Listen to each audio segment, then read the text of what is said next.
হইছে? হ্যাঁ, এই যে গেছো স্যার কোনো খবর আছে? বাড়ি ঘরের কাজকর্ম কে করে? পড়াশোনা করছে 3 ক্রত আমার কি হয়নি, কার কাছে থুয়া আমু কোন? আর বাচ্চা গো, ফকিন্নির বাচ্চা গো। হ্যাঁ, তুমি চিকিৎসা করাইছে? আলহামদুলিল্লাহ, এটা তো বৌমা ভালো কাজ করছে। যেটা আমার করার উচিত ছিল আমি পারি নাই, কিন্তু বৌমা করছে। পাইছি গোড়ার ডিম পাইছে। তো তোর সমস্যা কোথায়? আমার তো একদিন বলে নাই যে আমি করা এগুলোর কি বেতন দেস? তখন তো কস না যে বুয়া নেন এক্সট্রা বেতনটা লয়ে যান। 2-3 মাসের বেতন অগ্রিম দাও। আমার টাকা আমি কারে দিমু না দিমু? কাজ করতে করতে আমার মাজা কোমর সব ধরে গেছে। কাজের বুয়ার বাচ্চার কোনো খবর নাই। এই যে গেছে তো গেছেই, আর আবার কি আইলো মরার একজনের পর একজন আইতেই থাকে। ম্যাডাম আসসালামু আলাইকুম। ম্যাডাম আসসালামু আলাইকুম। এই কই আছিলি? হ্যাঁ, কতদিন হইছে? হ্যাঁ, এই যে গেছো স্যার কোনো খবর আছে? বাড়ি ঘরের কাজকর্ম কে করে? হ্যাঁ, এদিকে তো কোনো উস নাই তো গো, থাকবো কেমনে? তোরা তো ওই মাস শেষে আবি আর খালি বেতন দিলে একদে যাবি, ওইটাই এলো তোকে কাম। ম্যাডাম আমার মায়ের অনেক অসুস্থ আছিল, অনেক বড় একটা অপারেশন করেছি। কি তোর মাইয়ে মরছে? হ্যাঁ, মরে তো নাই, দেহি তো যেতাই আছে। এমনে কোন কে ম্যাডাম? কেমনে কইব? কেমনে কইব? ওই জায়গায় মুরব্বি নাইলে তো কানে নিচে একটা মারতাম। বিয়াদব, চাকরি করে আবার কাম করে মানুষের বাসায় বাসায়, আবার 2 দিন 3 দিন 4 দিন 5 দিন 1 সপ্তাহ বন্ধ দেয়। একটা মাস ধরে আস নাই। হ্যাঁ, এই একটা মাস ধরে যে কাজ করস না, কবি যে একটা মাসের বেতন দেওয়া লাগবে না, তা তো বলবি না। বলবি আরো পারলে 2 টাকা বেশি বাড়ায় দেন। ম্যাডাম মায়ের এত বড় অসুখে তোরছে, কতবার একটা অপারেশন করছে, 3 ক্রত আমার কি হয়নি, কার কাছে থুয়া আমু কোন? আর বাপ ছোটবেলা মরে গেছে না, মাইয়া ছাড়া তো আমার কি হয়নি। এখন যে বাসায় কাজ করস সেই বাসার মানুষে দেখতে তোর কি হইছে না না হইছে? হ্যাঁ, সমস্যা কি? তোর আর চাকরি করতে হবে না, বাইরে। বড় ম্যাডাম কই? বড় মা কি তো ডাক দেন না কেন? কাজ করার ইচ্ছা যদি থাকে তাহলে এগুলো রাবি, আর যদি ইচ্ছা না থাকে তাহলে একটা। আসসালামু আলাইকুম ভাবি। আপনি আমার সালাম করতেছেন কেন? আপনি তো আমার বাসতে জানেন। ভাবি সালাম কর। না, সালাম করা লাগবো না। ভাবি আমার মেয়ে কারণে নতুন জীবন পাচ্ছিস তুই।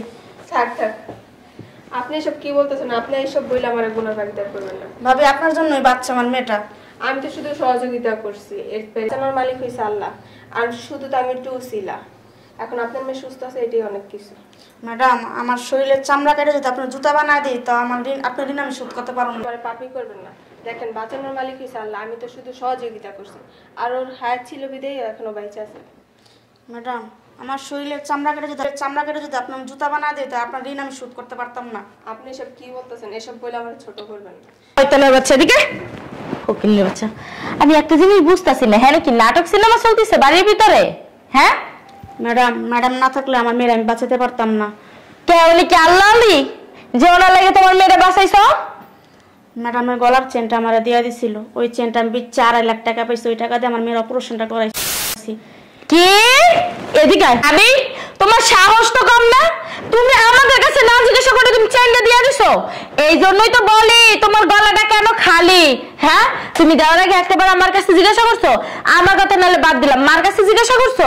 তা জিগাইবা কি লেগা? রাজত্ব পেয়ে গেছো তাই না?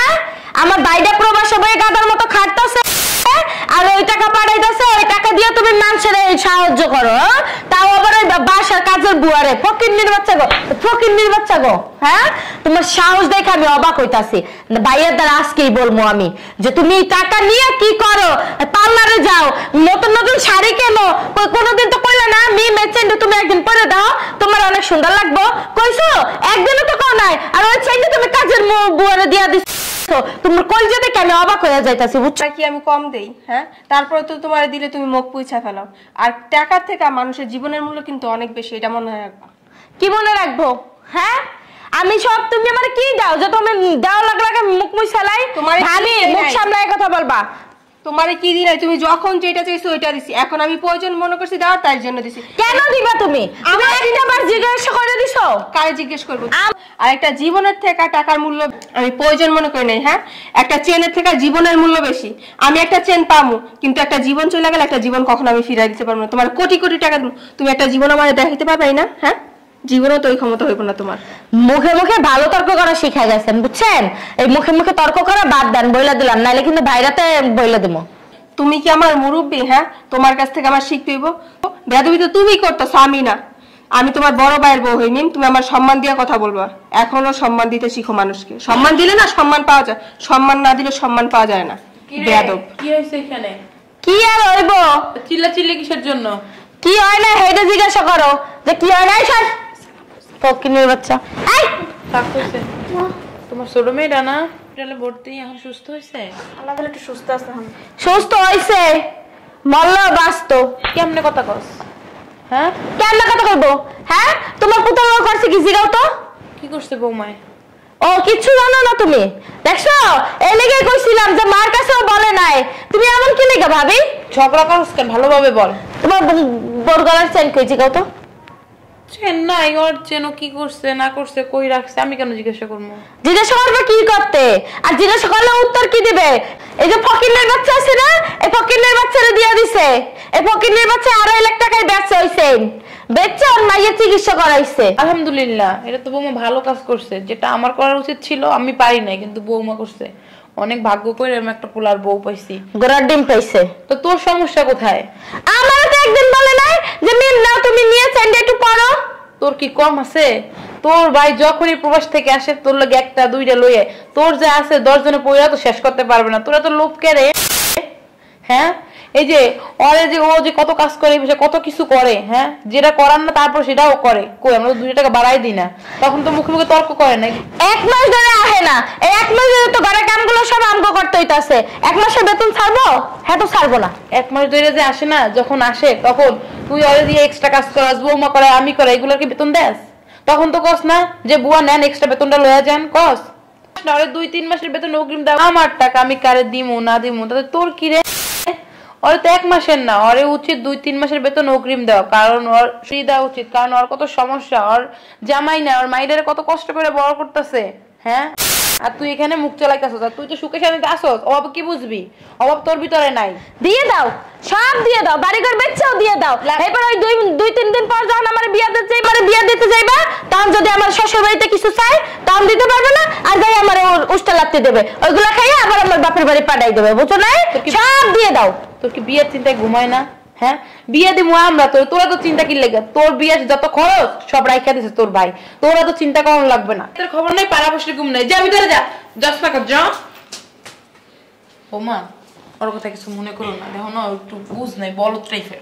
না আম্মা, আমি ওর কথা কিছু মনে করিনি। ছোট মানুষ তো, আস্তে আস্তে ঠিক হয়ে যাবে। আচ্ছা বুয়া, কি কাজ কি করবা তুমি?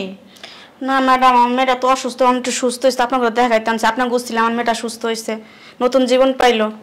ঘরে কি বাজার সদাই আছে তোমার? আচ্ছা না খালাম মা, একজনের তো টাকা চাইছিলাম দাঁড়ের উপর, আমার কাছে বিকালে দিব। দাঁড় করার দরকার নেই, ধরো এইটা ধরো।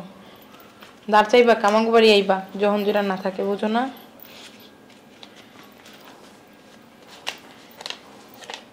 না 5,000 টাকা রাখো, এটা বাজার করবা আর ওরা একটু ফল টুল খাওয়াইবা, ঠিক আছে?